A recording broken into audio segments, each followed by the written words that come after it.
In times past, humans and demons battled, and the heroes subjugated the Demon King.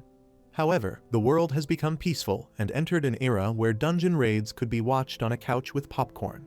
Adventurers and monsters use magical clones to fight in dungeon raids where nobody dies, and video footage of the raids is streamed across the continent.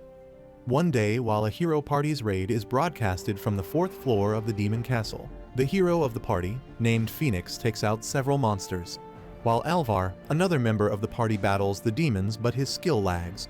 Luckily, he gets covered by Luck, another member of the hero's party known as the Holy Knight. Meanwhile, our protagonist, Rem, stands imagining what the commentary is probably saying about his comrade. Suddenly, the floor boss shows up and Lily, the only girl in the party, prepares to take it on, but Phoenix asks her to handle the vanguard instead. Just then, Lily steps up and launches an attack which takes out multiple werewolves at the same time. After most of them were taken out, Phoenix faces off with the werewolf boss. Meanwhile, Alvar calls Rem a deadweight for just standing and doing nothing. In addition, he asks if Rem's black magic specializes in uselessly filling space. However, Rem stares back, ignoring his comments. With most of the werewolves annihilated, Phoenix approaches the floor boss and the duel begins. Just then, the beast charges toward Phoenix, who then gets into a defensive stance.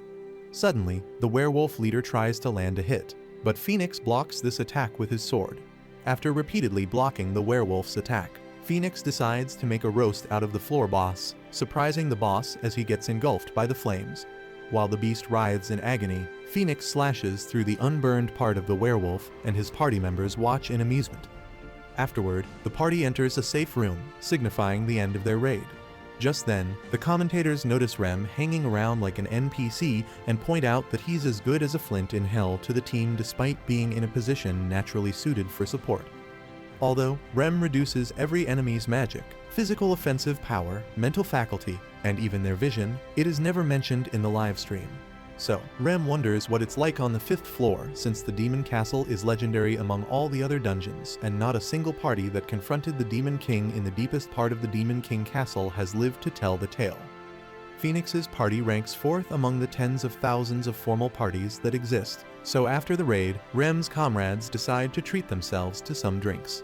Their formal party consists of 5 people including Phoenix, the hero of flames, so the people put their hopes in him to end the legend of the impregnable Demon King Castle.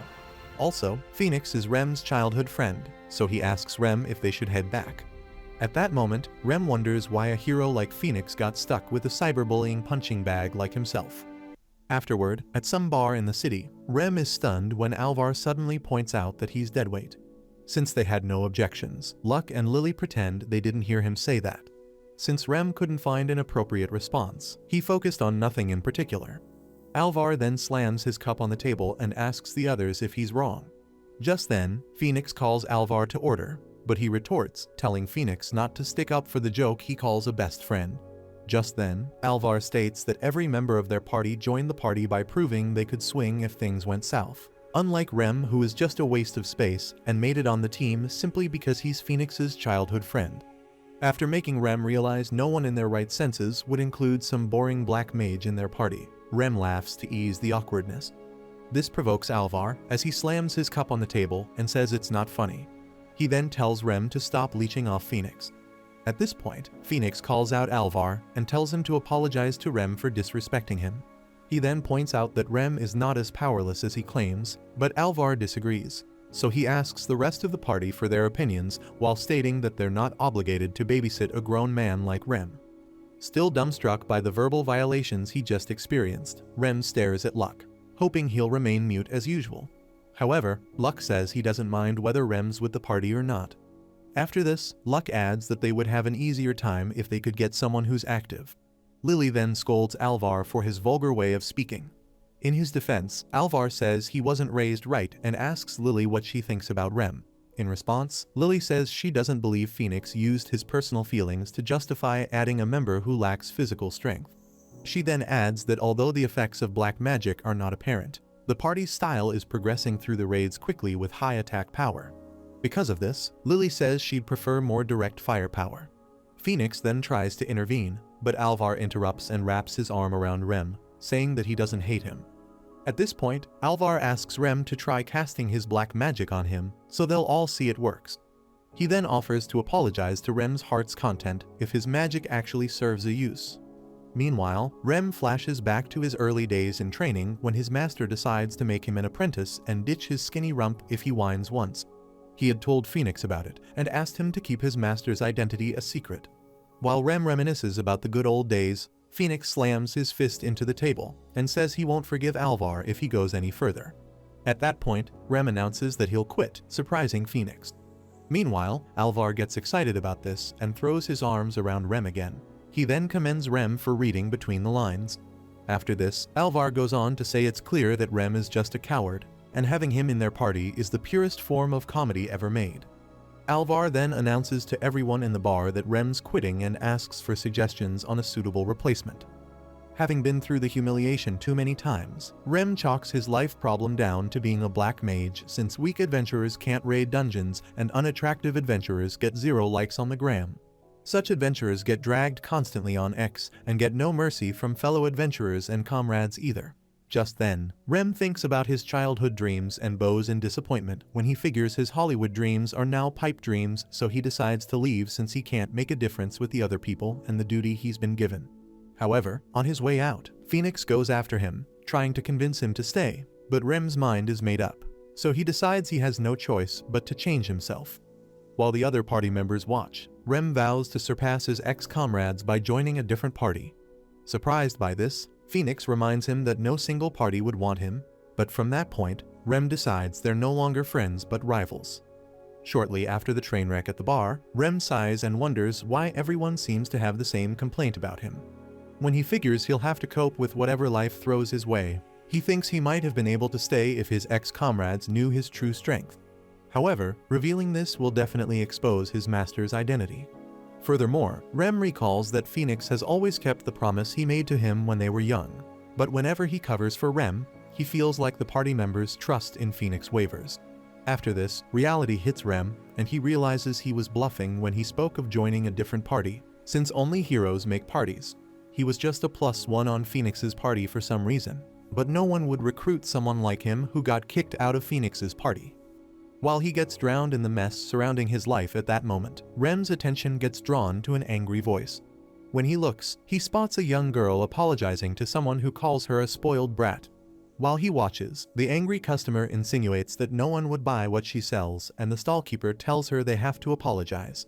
On looking closer, Rem discovers Cashew is a child and also a demi-human, so Cashew weeps, but the shopkeeper consoles her by saying she needs to do her best the next day since it's normal to get all sorts of customers once it's late at night.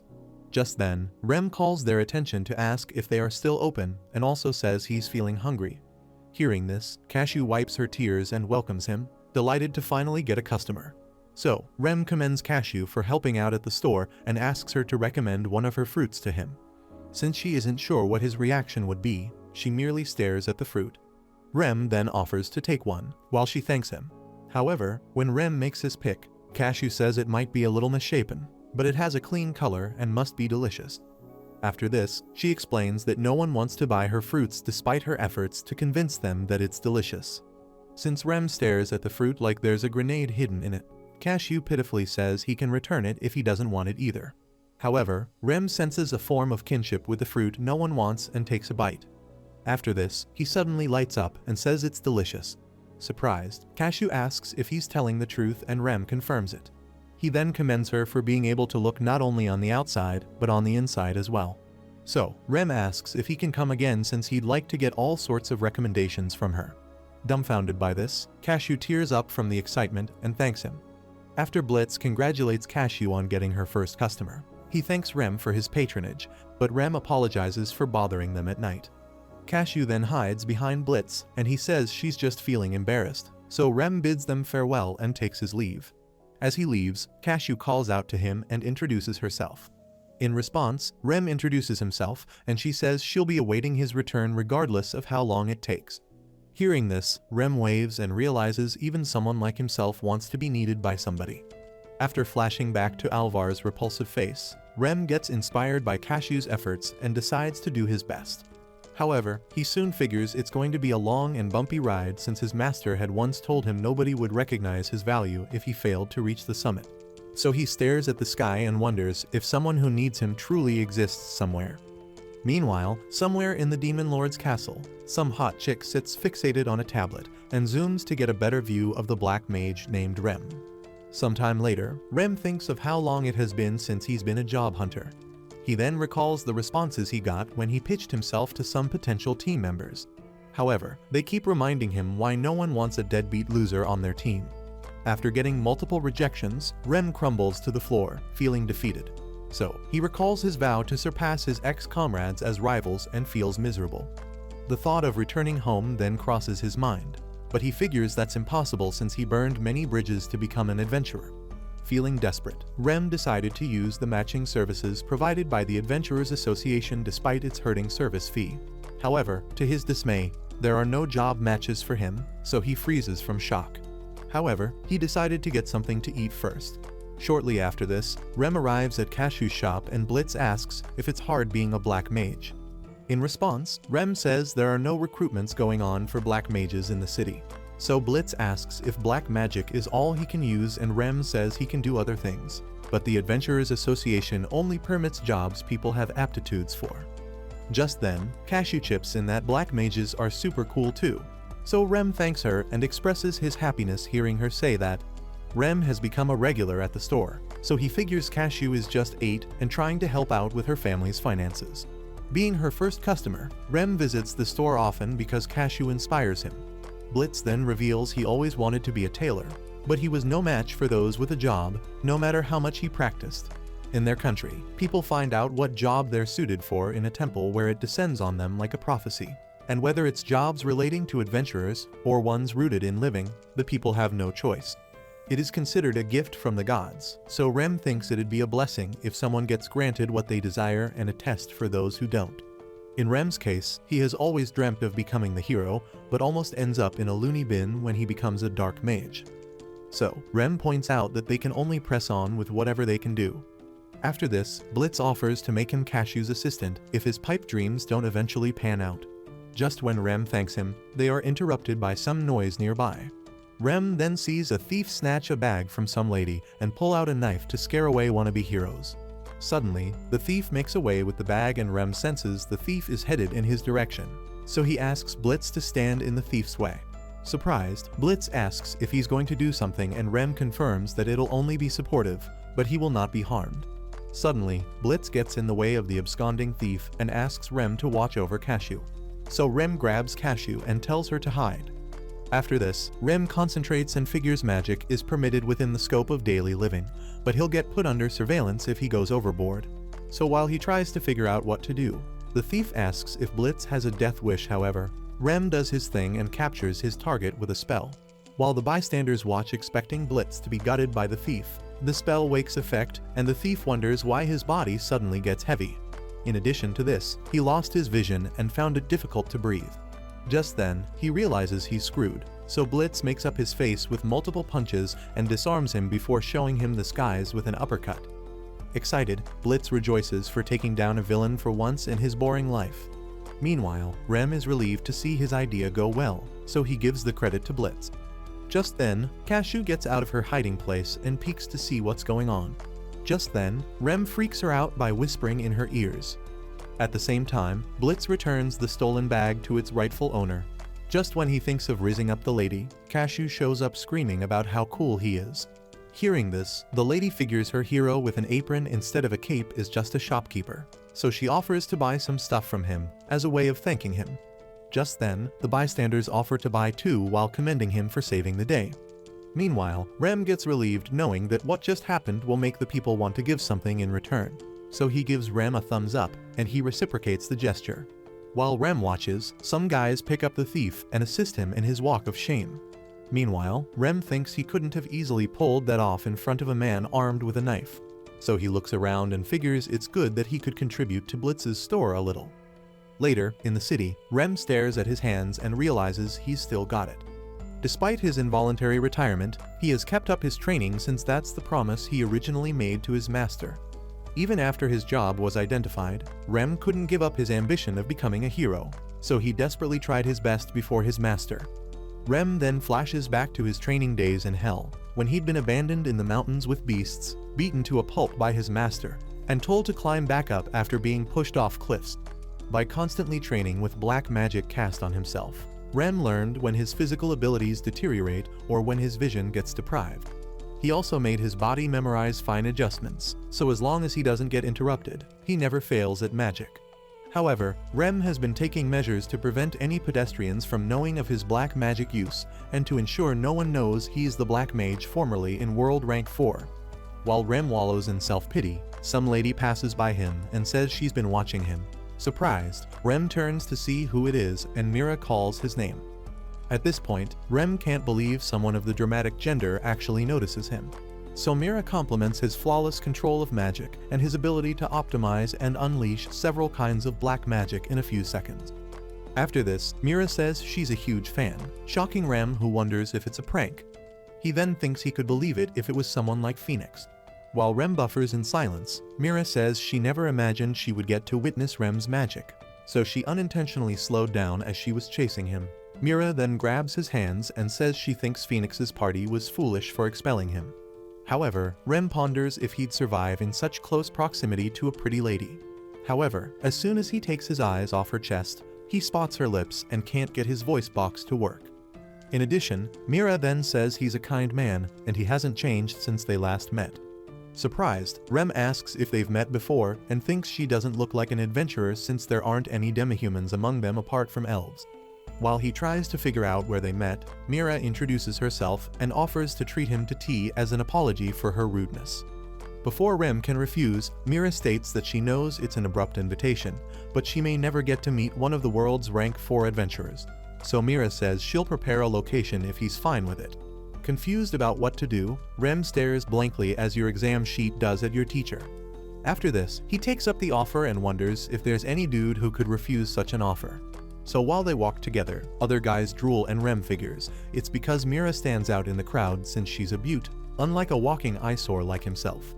Just then, Mira points out that he is the ultimate black mage, surprising Rem, who then freezes and tries to debunk this.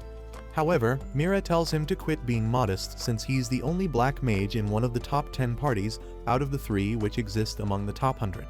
She then explains that even though the black mage isn't as showy as the other jobs in the adventure industry, Rem is the only reason why Phoenix's party managed to achieve such results. When she comments on Rem's accurate magic control and his knowledge of every little detail about the effects of his black magic, Rem gets gobsmacked. After this, Mira points out that he must have put in incredible effort that is unimaginable to ordinary people. At that moment, all Rem could think of were the comments of his ex-comrades the day he resigned from his job. So he says it's the first time he's heard such words since he became an adventurer. However, Rem wonders if she's truly a fan if she knows this much about him. Just then, Mira says that Phoenix's one-blow takedown of the floor boss was mainly because Rem's powers weakened all of the enemies and called them imbeciles for treating a high-ranking black mage like dung. After realizing how she sounds, Mira apologizes and excuses herself by saying it's something a friend of hers said. So, Rem asks if she could express his gratitude to her friend for showing such appreciation. Mira then agrees and states that it's already being conveyed to her. Suddenly, Mira halts and apologizes to Rem for keeping him waiting. She then insinuates that they are headed to the Demon King's castle. Shocked from recognizing the castle, Rem stares at Mira and asks who she is. Mira then takes off her hat and responds by saying they've been aware of his true strength since long ago. After revealing that his true strength has been confirmed, Mira says that Rem deserves respect and a fitting position. So she pleads with him to lend her his strength by any means. When they arrive at the Demon King's castle, Mira addresses the ruler of the demons and announces that she has brought the black mage named Rem. After a moment of silence, the Demon King refers to her as Camilla, which sounds familiar to Rem. Hearing this, it occurs to him that she's the third floor boss in the Demon King's castle who manipulates magic to attract and makes it appear as though the blood of her enemies is sucked out by the subordinate bats she sends out. In addition, Camilla is cruel and can't resist tormenting people for fun. But Mira seems like she can't hurt a fly. After this, the Demon King asks if it's really Rem. When Rem confirms this, he figures the Demon King's castle is a dungeon with 10 floors and the ruler of the demons shows himself in the deepest point. And since no one has ever gotten to that point, Rem realizes he'll be the first adventurer to ever set eyes on the leader of the current Demon King's castle. So while the ruler of the demons speaks, Rem wonders why her voice sounds childish. Just then, she introduces herself as Lucy, surprising Rem, who stares like he'd just seen a ghost. Lucy then asks if something is wrong, but Rem responds by saying she looks far younger than he had imagined. Hearing this, Lucy asks if he's saying she doesn't look like the ruler of demons, but Rem quickly says he dares not have any comment. Impressed, Lucy says she would have had him kicked out if he were the typical rude person, but since he's different, she decides to get to the main issue. Suddenly, Lucy stretches her hand and appoints Rem as staff officer of the Demon King's castle. Shocked, Rem realizes he's about to be made the number 2 of the Demon King's army and wonders if that role is suitable for a human to take. Lucy senses his surprise and then asks Mira if she told him about the appointment. In response, Mira apologizes and says she thinks bringing him to the castle first would expedite things more than explaining. Just then, Lucy frowns and insults Rem for following Mira like a sheep being led to a slaughterhouse.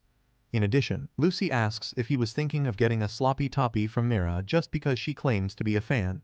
Shocked by this, Rem says he had no plans to do that. So Lucy asks if he wouldn't like to juggle Mira's oranges.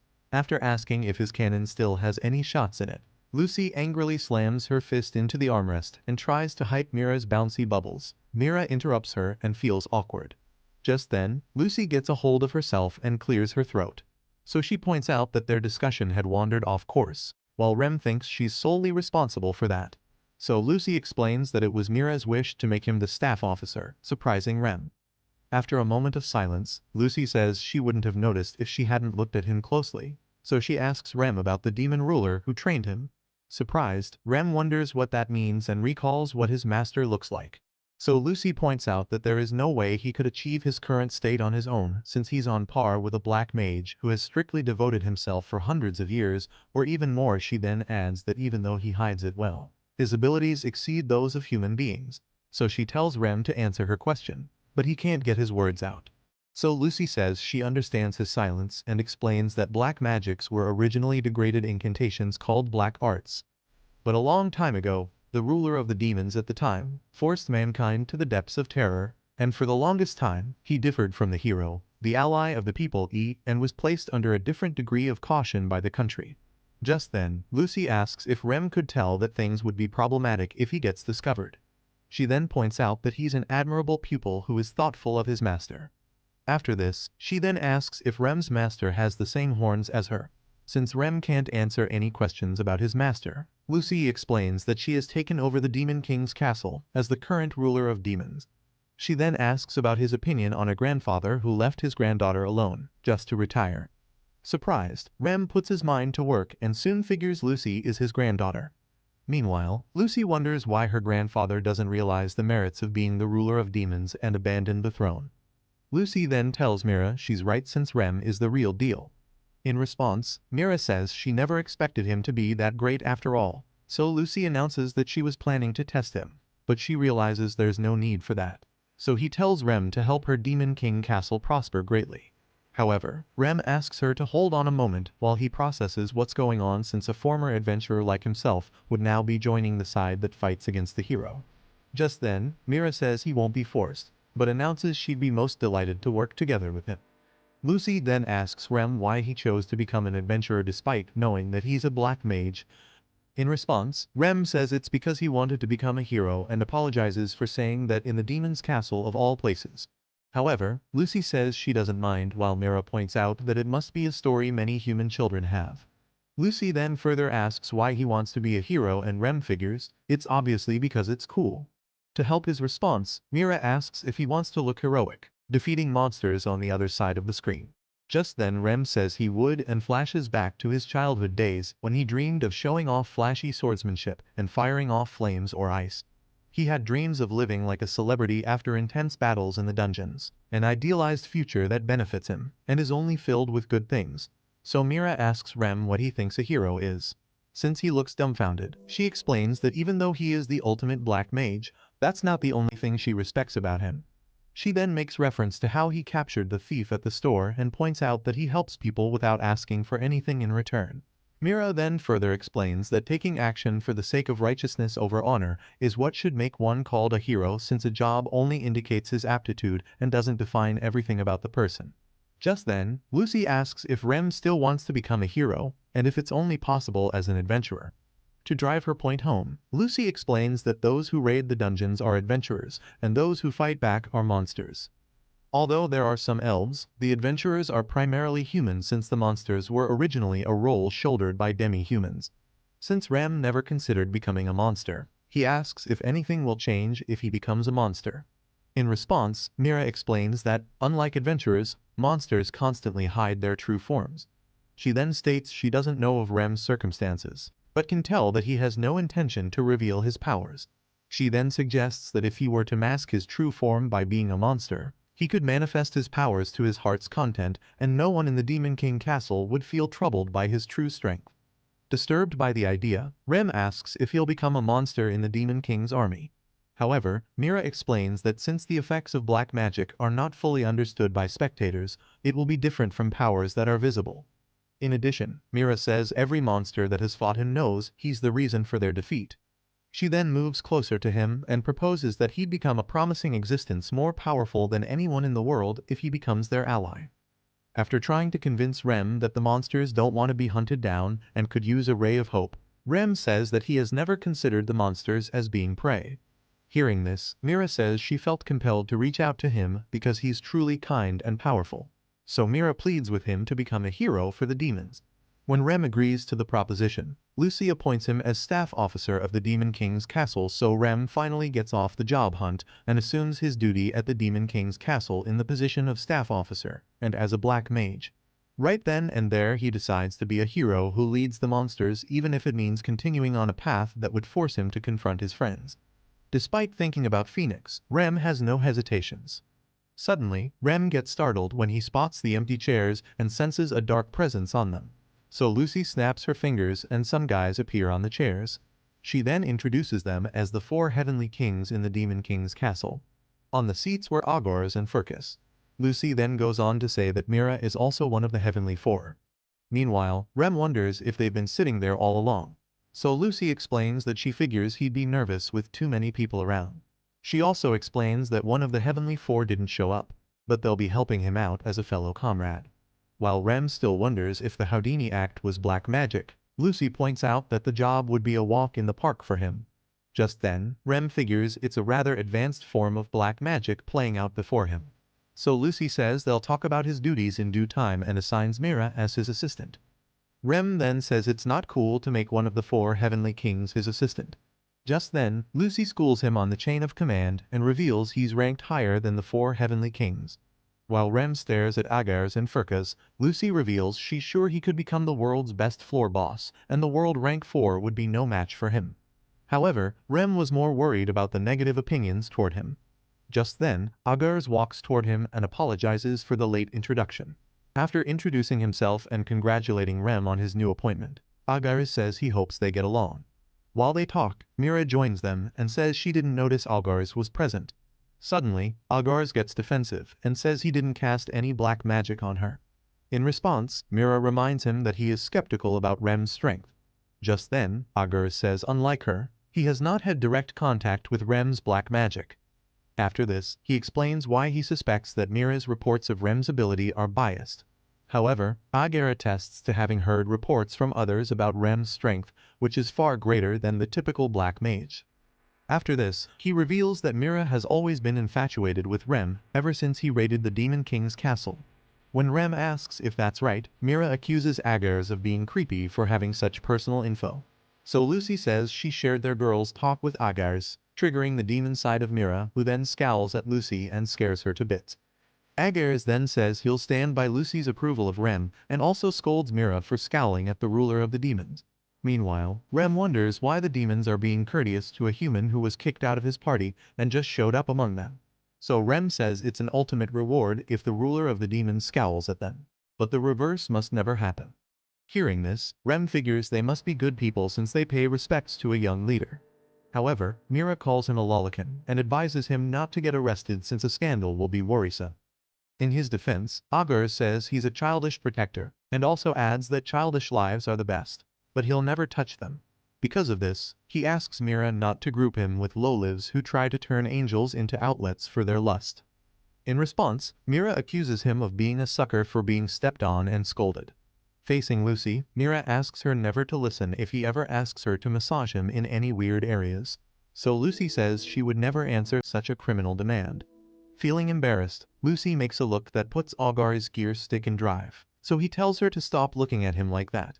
However, he loses it and asks Lucy to stare at him harder, while Mira insinuates that he should be thrown in jail for saying that. After this, Mira explains to Rem that not all demons are cultured and unlike Agaris, she's a true fan. She then reveals that her room is covered all over with posters and candid photos of Rem that surface on the internet. Just then, Agaris points out that she is just a stalker disguised as a fan. Having had enough, Rem asks for more details about his duties, and they all apologize for constituting a nuisance when they should be talking business. Impressed by this, Lucy commends him and decides to name him Lungeton. Unsure what that means, Rem stares blankly, wondering if it's a demon vegetable. Eventually, he asks about the strange word and Lucy explains that it's customary for the current demon ruler to give newcomers dungeon names. She then adds that it's a fitting name for him since he'll be leading the monsters. After this, Rem thanks her while she gets pleased thinking no one could do better. When the raids were made into showbies, different systems were developed and installed to make sure no danger befell anyone. Also, laws and rules were established for them, so if the hero parties are beings of light expected to play heroes, then monsters are the opposite, expected to be defeated. Even if it's part of the setting, there are some who adapt the acting in dungeon raids to real life, and in order for the demihumans who act the role of the evil monsters to not be identifiable, they've begun dedicating outfits for dungeons and using stage names called dungeon names. Since it's human nature to want the heroes to win in the end, they might pick a fight with a completely innocent monster if their favorite adventurer loses a fight to a monster of the same kind. Shortly after, Rem and his new comrades sit together and stare at each other in an awkward silence. Just then, Rem's attention fixes on Furka's masked face, and he wonders about what's happening behind it. Just then, Mira says the child seems to be asleep, surprising Rem, who wonders why Mira calls him a child.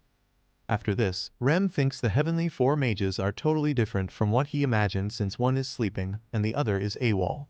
When Mira asks if Rem has any more questions, he tries to recall the points of their discussion and sums it all up. However, Lucy points out that he doesn't seem too intrigued about the name, so she decides he gets no objections since she's pleased with the name. For Rem's avatar, Mira suggests that wearing a mask would be a waste, but Lucy objects to this by saying Rem's face would come in handy in a horror movie. After a questioning call from Mira, Lucy says he could look attractive depending on the beholder and the angles. At that moment, Alvar scolds Mira for threatening the ruler of demons and Rem says he hopes they can decide on an avatar for him. However, he states that he prefers subtle changes rather than a BBL in his belly and horns on a hairless head. Just then, he figures there have been cases where demi-human adventurers remove their ears or tails. He then flashes back to a time when Lily argued with Alvar, who was concerned there are viewers who only want to see humans battle. Rem and Phoenix had stood up for Lily back then, so he wonders why she couldn't do the same when Alvar picked on him. While he gets lost in thought, Mira asks if he's okay and he says he's fine. So Mira attempts to explain the staff officer's job to him, but Lucy interrupts by throwing a ring at Rem. When he catches it, Lucy says it's a gift. Curious, Rem asks what the ring is for and observes that it looks like it's made of animal bones. While he stares at it, Lucy explains that it's a magical tool that allows him to summon anyone he's made a contract with. Hearing this, Rem figures that, like Alvar's magical sword, magical tools are tools imbued with mysterious powers that were crafted by species that are now extinct.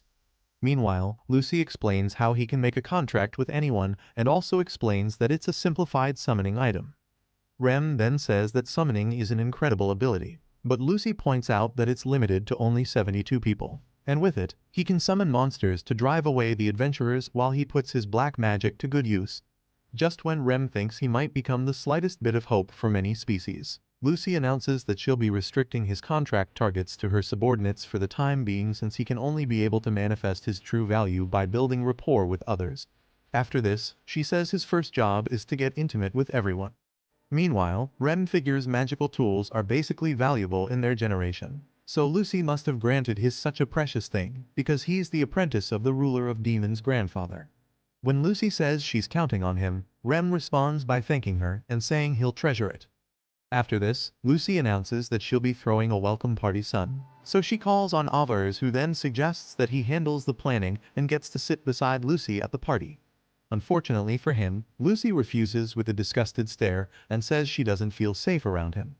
After trying to prove his innocence, Alvar freaks out because of the look she gave him and thanks her for it, while Firkas dozes the whole time. Afterward, Mira offers to escort Rem out, and as they walk together, she apologizes and says the registration card will be provided to him some other day. She then points out that he's witnessed many embarrassing parts of her that day, but Rem says he has never been as hyped as she does him, so he's truly pleased. Rem then thanks her for helping him recall the reason why he always wanted to be a hero since he's been forgetting that lately. In response, Mira says she's glad he doesn't find her repulsive as a woman. Although Rem finds her strange, Mira asks if he's truly kind and also asks how much he'll permit her. Unsure what she means, Rem asks her to clarify.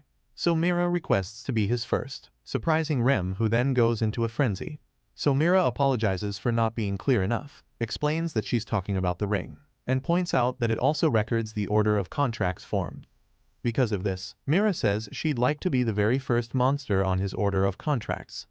Just then, Rem understands what she means, so Mira runs her mouth and gives him a million reasons why he should consider her request. After analyzing her personality and realizing he wouldn't be there if it weren't for Mira, Rem suddenly grabs her and asks if she'd be willing to be the first monster he makes a contract with. Mira then blushes and asks if he's sure. Just then, Rem takes his hands off her and apologizes. However, Mira says she brought up the suggestion and was prepared to be rejected, surprising Rem, who wonders why she thinks so highly of him. Just then, she says she really wants to suck it out of him. After realizing how downright freaky she sounds, Mira desperately tries to redeem herself before her crush. Since he's new to the world of culture, Rem wonders if she's referring to his blood because she's a vampire and wonders why she's misfiring at that time. So, Rem manages to bring back the conversation about the contract and says he's been thinking of asking her in the first place. Hearing this, Mira softens with emotions and asks if he really meant that. When Rem confirms this, Mira goes mute for a few seconds. So Rem recalls Lucy's instruction on how to use the ring, but before he could say anything, Mira asks him to hand it over. So she puts the ring on him, proposal style, and recites the vows of the contract. After this, she kisses the ring, shocking Rem, who then asks what she's up to. But he suddenly halts and starts to see her differently. While he gets the impression that she's his first contractee, Mira smacks her lips and laughs mysteriously while bragging about being his first. She then says she'll go anywhere he desires as long as he summons her. In response, Rem tells her to go easy on him with the teasing, but Mira says he's got enough mana to handle her. After laughing it off as a joke, Mira apologizes and says it must feel weird to be rizzed up by a girl he doesn't even know. In response, Rem says that's not true. So Mira asks if it's too early for them to meet in his room at night. However, before he could even process that, she says she's just kidding, so she offers a hand and says she hopes Rem takes good care of her from that moment on. In response, Rem shakes her hand and says he expects the same from her. After they get over with the formalities, Mira whispers in Rem's ears and says she wouldn't mind going to his room in the middle of the night if he summons her. While Rem grabs his ears like he's just heard an eerie lullaby, Mira walks away. So Rem tries to calm his nerves and convince himself that she's just a fan and he's not losing his singlehood badge to anyone just yet. After this, he stares at the ring and recalls his job, so he heads out to get to work as a staff officer. On his first day of work at the Demon Castle, Rem decides to go after visiting Cashew. So he recalls Lucy's first assignment for him as he walks the streets wondering how achievable it is to get properly acquainted with everyone. However, since he has made the choice to become a hero for the monsters, he figures his fate is sealed. After all, if his dream can't be achieved in his former party, it can be achieved in the Demon King's castle. Shortly after this, Rem arrives at the store and finds Blitz working. After they exchange pleasantries, Rem greets Cashew, who is excited to see him. After this, Blitz and Rem compliment each other on who's the coolest. Just then, Rem requests that Blitz don't say too much about him to anyone else. Hearing this, Blitz says he saw that coming since he suddenly vanished after giving him all the credit for taking down the thief. He then reassures Rem that he and Cashew won't tell anyone. After this, Rem thanks Blitz for being considerate. However, Blitz insists that they should be thanking him because they sold out their merchandise the previous day. Just then, Blitz offers Rem his share of the profits as gratitude for helping them. Initially, Rem refuses to accept it, but Blitz insists, so he obliges. Seeing this, Cashew frantically searches through her stuff and pulls out a fruit. She then offers it to Rem as her token of gratitude. Rem then thanks him for it and says he's truly happy, so he decides to buy out the stock since he'd like to take some to his workplace. While Cashew excitedly goes to get his order, Blitz asks if Rem has found a new place to work. After cooking up some story, Blitz asks about the new party Rem joined so he can add it to his favorite and spectate at any time. However, Rem figures he'd better evade the question even though he's happy about the sentiment. So he explains that it's still temporary and he'll let him know once it's finalized. Just then, Cashew interrupts them and asks if Rem will be okay with her misshapen fruits. In response, Rem says it's not a problem since her fruits taste better than they look. Just when he prepares to leave, he hears an all too familiar voice ask if he needs help with the bag. Just then, he spots Mira behind him and loses his grip on his jaw. While Rem and Cashew stare at her with question marks written all over their faces, Mira suddenly freaks out thinking Rem is a kindred spirit with Agares after all. However, Rem suddenly debunks that idea and tells her not to misunderstand. Mira then says she's kidding and greets Cashew, who then responds and says she'll also grow big soon. While Rem hopes she's talking about her height, Mira asks if Cashew would like to come to work with her as a secretary. Shocked, Rem asks if the secretary is his and Mira clarifies this by saying she'll work as Rem's exclusive assistant. Just when Cashew gets impressed by the salary, Blitz congratulates her and points out that Rem's friend is beautiful. In response, Mira says Rem helped her once and they've been in a relationship since then. Hearing this, Rem's eyes widen as he wonders what she's talking about. So Blitz decides to trust her since she's Rem's friend. However, he asks if it's safe. Mira then reassures him that it is and suggests that Cashew consider it after speaking to Blitz and her family members. Just then, Cashew asks why she's being picked and Mira explains that she overheard her discussion with Rem the previous day. Hearing this, Rem realizes he's been under surveillance for a while. So Mira says that if Cashew works with them, she can ease the burden on her mother a bit more, and most importantly because Rem's new job is intense, he'll need a wonderful assistant. While Cashew gets excited by this, Blitz says he's got nothing to worry about, as long as she's working with Rem. Cashew then asks Rem if working with him would cause him any trouble. In response, Rem says he's always happy around Cashew, so he'd do a better job than usual with her around. However, Rem wonders if it's okay to bring Cashew to the Demon King's castle, although she'd be a secretary who will only do clerical work and won't be dispatched to defend. Just then, Rem senses Cashew's mood drop. He then tells her not to force herself if she's not interested. However, she suddenly lights up and says she wants to be Rem's secretary. Glad to know she'd get to earn more than the pocket change she gets, Blitz says he supports that and hands her over to Rem. Suddenly, Blitz packs some fruits for them to celebrate Rem and Cashew's new jobs. While Rem thanks him, Mira says she'll have a subordinate get the fruits later. In response, Blitz says he'll look after Rem's bag as well, while they go with Cashew to send her regards to her mom. After meeting Cashew's mom, they figure she's a single mother raising 4 children, which is why Cashew works to relieve her mother of the burden. Despite hearing the salary offered for Cashew's new job, her mother momentarily refuses to let Cashew go to work with them. However, she allowed it in the end since Cashew forcefully demanded it. After this, Cashew's mother says she's heard about him being Cashew's first customer, surprising Rem. She then says Cashew may be inexperienced, but hopes Rem takes good care of her. In response, Rem says he'll take care of Cashew responsibly. Afterward, Cashew bids her mom farewell, and they leave. On their way, Rem asks Cashew why she isn't surprised that he's not an adventurer, but an employee at the Demon King's castle. However, Cashew says she's not bothered since he achieved great heights by being their staff officer. As they continue on the path and Cashew gets excited, Mira asks if Rem is worried. In response, Rem asks about when she started listening to his conversation with Cashew. Mira then reveals she's been listening from the beginning. So Rem asks if she invited Cashew because she's his friend and Mira says it is one factor, but mostly because he needs an assistant. In addition, Mira says it's unfortunate that she cannot serve as his helper all the time. Rem then points out that Cashew is still a child. Suddenly, Mira grabs his shoulder and makes Rem realize he needs a sympathizer. Surprised by this, Rem wonders what she means, and Mira explains that Rem grasps his own true strength, but expects too little from others. So she decides that she and Cashew will admire him from that moment on, since only they know that his heart and magic are both extremely powerful. After Mira makes Rem realize that he's amazing and should never be underappreciated, Rem stares at her dumbfounded and eventually thanks her. Afterward, Mira explains that monsters are fundamentally controlled by the floor bosses, and even though he forms contracts with monsters, he must receive permission from their bosses in order to gain comrades. She then offers her piggies for him to use as he wishes. After this, Mira suggests that they gather comrades who truly understand Rem like her and Cashew. When Rem thinks about the idea of building a circle of trust, he recalls that he used to be the center of attraction among kids in the village.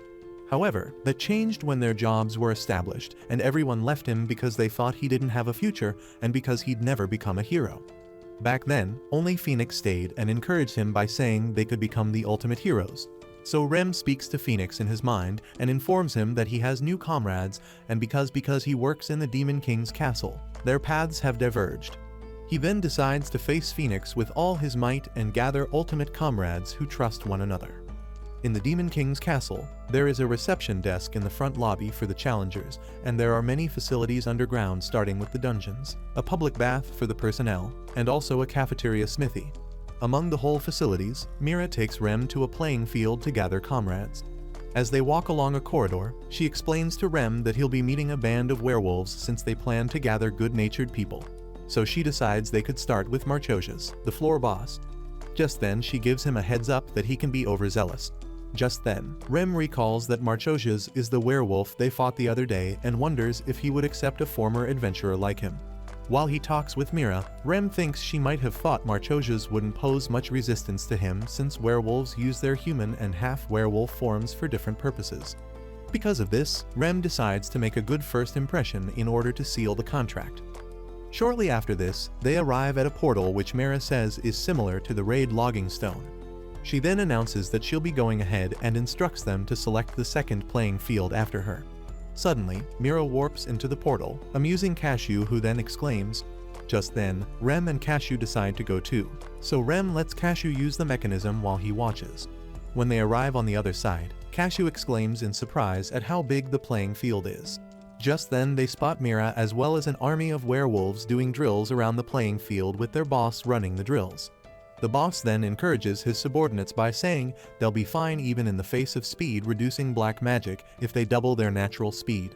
Just then, the boss spots Mira and walks and approaches her. Meanwhile, Rem stares like a haunted statue and marvels at the incredible force that stands before him. The alpha werewolf named Marchosias then stares Rem in the eye and says he never imagined he could join their army. After expressing how pleased he is to have him around, Rem introduces himself, and since he can tell that Rem isn't used to his new name, Marchosias tells him he'll get used to it soon enough. After this, Marchosias adds that he hopes they get along well, while Rem figures he's welcome. While Marchosias picks Cashew up and plays with her, Rem realizes the floor boss is a kind-natured and friendly fellow. After this, Marchosias drops Cashew and says he suffered utter defeat the last time they faced off in battle. However, Rem says he and his followers were strong. So Marchosias asks about Phoenix's powers and asks why Rem released his black magic the moment Phoenix went up against him. When Rem couldn't figure out an answer, Marchosias laughs in a way that startles Cashew. Suddenly, Marchosias gets wrapped in a fog, and he reveals that he heard Rem was gathering 72 comrades. He then offers to join up and asks if Rem plans to fend off the Hero of Flames party. While he transforms into a man in the fog, Marchosias expresses his wishes to challenge Phoenix's party again. Just then, Marchosias' human form walks out of the fog, asking if Rem would like to make a contract with him. Surprised, Rem smiles and says he hopes they get along well. So they shake hands and Marchosias declare that they're brothers from that moment on. He then thanks Mira for linking them up, but Mira thinks he deserves her thanks more. Marchosias then swears to always answer Rem's summons and lend him his assistance at all times. Pointing to other werewolves around them, Marchosias says that Rem can make use of his brothers regardless of what floor he's assigned to. So Rem thanks him for the offer. Afterward, Rem thinks he might be stationed on the 10th floor, which is the final stronghold before the 11th, which is occupied by the ruler of demons. Assured that Phoenix will get to his floor, Rem decides to assemble comrades and prepare countermeasures. Marchosias then informs Rem that the Hero of Flames party will raid the 5th floor in 2 days' time. In response, Rem suggests that they observe their actions carefully since they'll have a new member with them. He then adds that he'll be there to analyze the battles in the control room. Excited about this, Marchosias says it might be scary to be Rem's enemy, but it's quite reassuring to be his comrade. So he tells Rem and Cashew to come by whenever they wish. 2 days later, an announcement was made that Phoenix's party has gone to raid the Demon King Castle's 5th floor, and the crowd vibes in excitement. As they wait in anticipation, Phoenix and his party prepare for the raid and walk into a room full of pretty sheiks. Seeing this, Alvar freaks out, while Phoenix wonders what's happening. Meanwhile, in the control room, Rem tries to figure out how to control the gadgets. On the day when he met Marchosias, he had made acquaintance with many other monsters and several of them formed contracts with him. Primarily, the 1st floor boss Nabarius, known as the Watchdog of Hell, and their subordinate Glacia Labolas known as the Invisible Slaughterer. Also the 2nd floor boss Chimaris, also known as Great Spirit Commander, and their aide Lairage, the Hunter of Dark Wounds.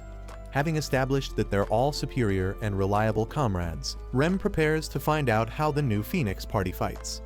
Meanwhile, the Phoenix's party marvels at the sight of the pretty chicks in the dungeon and wonders what they are up to. Just then they wonder if they stepped onto the right floor of the Demon King's castle. While they look around, waiting for some drama to unfold, Phoenix feels strange, but Alvar gets lost in the eyes of one of the chicks.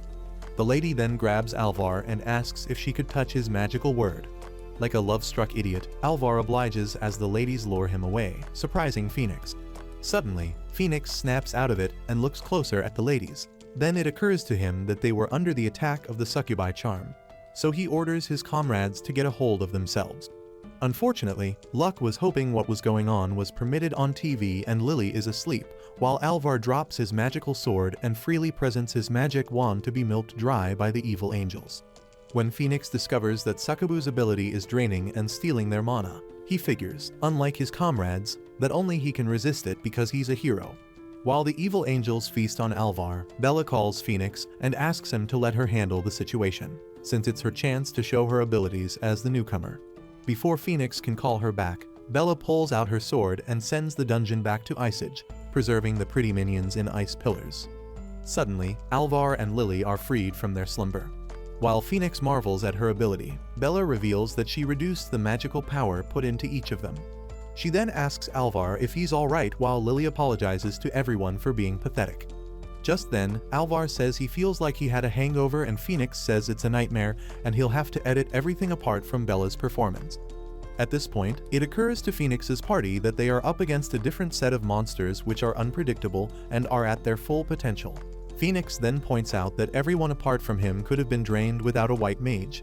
Because of this, he decides that he and Bella lead the path. However, Bella decides to go first and have Phoenix instruct her. So they proceed with Bella in front while Phoenix figures she has a quite strong hero quality even though she's young. As they move amidst the frozen demons, one of the blocks cracks, but Bella fails to observe this since she's concentrated on the door ahead. Suddenly, one of the succubus jailbreaks and rips out her heart. Bella then collapses and Phoenix catches her while she points in a direction as she disappears. On looking, Phoenix and the others discover she's pointing to a door with a crest. Lily then says that the crest means it's a door to a safe room. However, Phoenix wonders why it's close to the entrance and announces that it must mean they'll be having a sudden floor boss battle right after entering the 5th floor. Suddenly, more of the frozen demons break out and school Phoenix's party on why they shouldn't be careless. So the hero's party gets ready for a while the demons charge towards them and attack. So, the hero's party puts up a fight and Phoenix announces that the demons have lost quite a lot of numbers because of Bella's ice pillars. While Alvar deals with the demons, Phoenix walks toward the floor boss and insinuates that it's too early for them to suddenly fight the floor boss. In response, Citri asks if he would have destroyed her in a single blow and insinuates that he would have used his flames if Bella hadn't gotten involved. When Phoenix says she would have been reduced to ashes from his attack, Citri calls him an ugly child. However, Phoenix states that a hero must be an attractive being. At this point, Citri says she despises him and Phoenix responds by saying he likes the fact that she's a superior monster, and because of this, he'll defeat her and progress forward. Just then, Citri introduces herself as the Demon of Love and restates that she despises him. After they get to business, Phoenix ends her and states that he and his party never fail in battle. Some days later, at a bar, Bella raises her glass to toast their victory, but the other party members aren't in the mood. However, when she refuses to put her glass down, Phoenix decides to indulge her. Seeing this, the others decided to join in too, so they ate and drank. After they had defeated Citri and conquered the 5th floor, the Phoenix party decided to take on the 6th floor as well. There they got attacked by sharks too fast for even Lily to get a read on them. The shark attacks made Alvar lose his balls and swing his sword just to keep them away from him. Meanwhile, Luck struggles to keep his defense up while wondering why each and every attack gets stronger. So Phoenix takes on multiple opponents like the boss that he is. Suddenly, he senses a fast and large movement nearby, so he looks up and calls on his comrades to take cover. However, it was too late, as the monstrously huge shark dived towards Luck with its jaws wide apart. Shocked, Phoenix called out to Luck, but he stood fixated on the spot and figured there was no escaping from it. So the shark had him for lunch, while his comrades screamed. Just then, Alvar notified Lily of an incoming attacker behind her, but it was too late. Phoenix then figures they were saved by Bella's participation, but the 6th floor raid goes out of hand since Luck gets devoured by Fornius, the sea monster, and Lily is forced to retreat. Even though what was left of the party managed to crush the floor boss called Vepar, it was evident that the 3 of them could not manage their powers as well as before.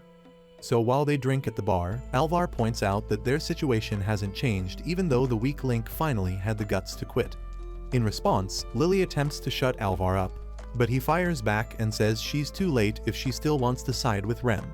He then berates Lily for keeping mute when Rem quits, even though she owes him. In response, Lily explains that she will never forget what Rem did for her, but even so, she cannot side with him to the point where she would lie. Just then, Luck asks Alvar why he's getting upset, and in response, Alvar calls Luck depressed and tells him to quit slacking off since he's been making mistakes all throughout the raids. Hearing this, Luck also fires back and says Alvar is the one who has been unstable with his prized magical sword. This pisses Alvar off as he attempts to make Luck regret his comment, but Bella pleads with them to stop fighting. Phoenix then explains that their new system isn't working, even though Bella has been doing excellent. He then adds that she will surely become a magnificent heroine soon. Just then, Alvar slams his cup into the table and insinuates that Rem might have cursed the party with his black magic out of spite. Hearing this, Phoenix gets furious and suddenly grabs Alvar by the collar. While Alvar cringes, expecting the blows to land, Phoenix screams at him, surprising the other party members. The ruckus at the bar draws attention while Phoenix points out that even though Alvar doesn't think highly of Rem and is relieved that he's gone, he's still his best friend and he wouldn't stand to watch his friend being ridiculed. After throwing Alvar back in his chair, Phoenix points out that he won't ask any of them to play nice since they're all the same, but he'll never forgive them for scorning a comrade. However, Luck protests by saying they want to become the best too, but they are stagnating because Rem clearly lacks ability. After this, Luck asks Phoenix how things would work if he puts his best friend before the party. Just then, Phoenix gives it some thought and figures his attitude is also a problem, so he thinks the 3 had no way of knowing how lucky they were to have Rem in the party. After this, Phoenix says he's been watching his comrades since the beginning and he also believes that Rem was necessary. However, he suggests that they speak of the future. Just then, Bella raises her hand and says she's got a proposal. Bella judges from their experiences on the 5th and 6th floors and concludes the party members had a lackluster performance. When she asks why they do, no one gives any answer, so Bella says she's not acquainted with Rem and guesses could be more powerful than they all thought. Shocked to hear this, the other members of the party stare at her in silence.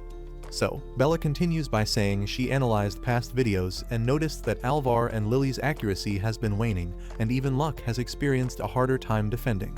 Meanwhile, Phoenix wonders if Bella is noticing that the party's slump is due to the absence of Rem's magic.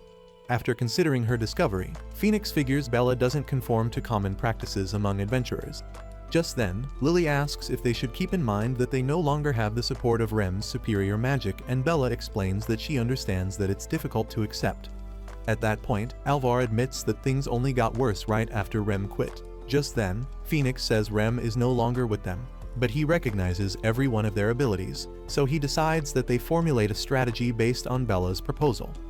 Meanwhile, at the Demon King's castle, Citri weeps for losing to Phoenix and apologizes to Lucy. So Lucy consoles her with the fact that she took down one of the party members and went up against a hero. Meanwhile, Rem sits at the table with Cashew and Mira, so Lucy points out that Rem will be fighting his first battle the next day and asks about his ally gathering. In response, Rem thanks her for gathering people on his behalf. Lucy then announces that the people who are interested in him are gathered for his welcome party. During the private banquet held in the Demon King's army's favorite restaurant, there are tons of different species in attendance, so Rem figures it's an opportunity to get everyone to remember him this way rather than going around and greeting everyone formally. So he took Lucy's advice and decided to use the opportunity to get friendly with everyone in the Demon King's army. Just then, Rem overhears someone saying Phoenix is strange. Just then, Citri talks about his impressive qualities and how he hasn't forgotten to respect the demons. In response, Lucy also attests to this, while Rem drinks from his cup and convinces himself that he's not jealous to hear that. Although Phoenix wasn't always the strongest, Rem figured he might have to reconsider that thinking. During their duel, Phoenix had forced Citri out in a single blow and his party conquered the 5th floor in no time. While the meals are served, Rem realizes Phoenix is closing in on the 10th floor where he's waiting. Meanwhile, Cashew freaks out, feeling excited about the delicacy served before her. Just then, Mira calls Rem and tries to feed him with some food. However, Rem protests, saying he can eat by himself. Suddenly, Mira gives him the evil demon look and pulls an emotional blackmail, which makes Rem change his mind immediately. Hearing this, Mira lights up again and says she's happy to hear that. Seeing this, Cashew gets jealous and picks up her fork to compete with Mira, so she feeds Rem from some of her food too. Just then, they hear Alvar screaming at Citri and trying to feed Lucy some pudding. However, Citri tells him he's annoying and offers to feed it to her instead. Just then, Alvar says it's indecent for a subordinate who fails at their job to cling to their superiors. Citri then reports Alvar's to Lucy and asks if it doesn't pull at her heartstrings. In response, Lucy says she doesn't think so. So Citri says it must still be too early for her to feel such. Meanwhile, Rem observes what's going on and figures Citri's still smiling even though her failure is still weighing on her. Seeing his cultured plans with Lucy have been ruined by Citri, Alvar calls her a succubus wretch, making Citri report him for bullying her. Just then, Lucy scolds Alvar and reminds him to always address his comrades by their names. She then points across the table and adds that if he's going to scold Citri for indecency, he should take a look at Rem and the girls bent on filling him up with love and food. In response, Mira requests that nobody speak to her since she's having a good time. Hearing this, Citri points out that Mira has now become a simp just because of a boy. Citri then reminds Mira that they've been friends for much longer than she's known Rem and demands that she be kind to her too. Mira then says she's being kind because she treasures Citri immensely. Surprised to hear this, Citri asks if it's a joke and Mira openly declares her love for Citri and encourages her to keep being a good girl. While Citri gets excited about this, Rem figures the 4 heavenly kings are one way or another friendly and thinks Alvar seems to have heard about Cashew from somewhere. Just then, Alvar says it can't be that Rem is clapping his assistant and secretary. Afterward, he adds that there's no need to hide it if he was. At this time, Alvar had formed a contract with Rem under some misunderstanding that they share some similarities. However, Rem had corrected him and would have prevented him from talking to Cashew. However, he let it fly since he must be sensible enough to make the right judgments if he's been appointed as one of the Heavenly Four. Afterward, Rem meets with Furkaz outside her armor and awakes while they talk. Rem figures her dungeon name is Furkaz, so he offers her a plate of food and she says he can provide her with a meal every time she helps him. That was the condition on which they formed a contract. As the evening goes on, Rem gets away from the crowd and finds Citri standing alone along a corridor. There she asks him if he can defeat Phoenix. In response, Rem says he can with the help of the demons. Skeptical about his response, Citri asks if he's sure. She then asks if he's really going to stop his best friend from achieving first place. Rem then says it's not relevant since it would be an insult to go easy on him, so he explains that they'll both be fighting with all of their might. After this, Citri requests that they talk some other time, and as she walks away, she turns to say she'll form a contract with him if she's satisfied. Later that evening, Rem returns to the guests and finds Cashew. He then says it's about time they headed home. After this, he asks if she had fun and Cashew says it was nice getting along with a lot of people. Just then, Lucy points out that Cashew is a promising secretary and asks if he managed to talk to everyone. Rem then responds by thanking her. So, Lucy says she looks forward to his first battle the next day and Rem promises to do his best.